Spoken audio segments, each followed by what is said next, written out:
Euskal Koparen Final Fourreko zozketa egitera goaz. Unos días vamos a proceder a hacer el sorteo de la Final Four de la Copa Vasca Cadete. Dakizun bezala, ekainak 13 eta ekainak 15 jolastuko dira. Finala aurrekoak ekainak 13an ostirala, bostetan da zazpiregetan laurdenetan, eta finala ekainak 15 igandera. Guztia Durangoko Tavira Fútbol Zelaian izango da. Como indicábamos, se procederá al sorteo de las semifinales que se disputarán el 13 de junio a las 5, a las 7 y cuarto y la final el domingo 15 de junio a las 12, todo en Durango en el campo de fútbol de Tavira. Los 4 clubes que se han clasificado para la Final Four sailkatuta lautaldeak, hurrengoak dira, Antiguoko Kirol Elkartea, Athletic Club, Real Sociedad eta Deportivo Alavés. Beraz, lau hauen arteko zozketa egingo dugu, eta zozketa bolak ateratzeko ordenaren arabera, esango da lehenengo biekin lehenengo partidua eta hurrengoekin bigarren partidua.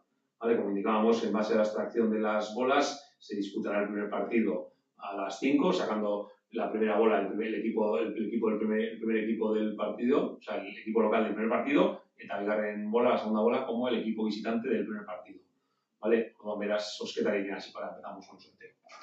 Bueno, empezamos con el sorteo y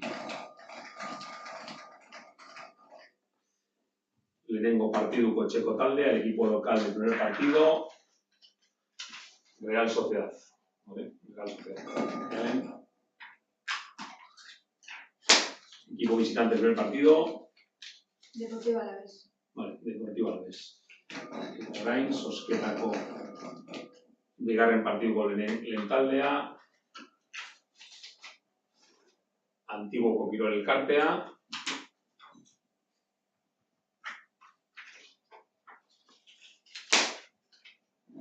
Athletic Club. Eta Athletic Club.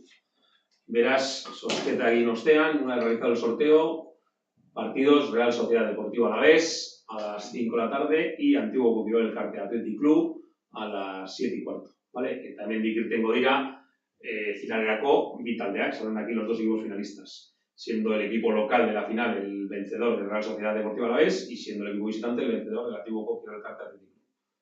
Vale, besterik gabe, eskerrik asko.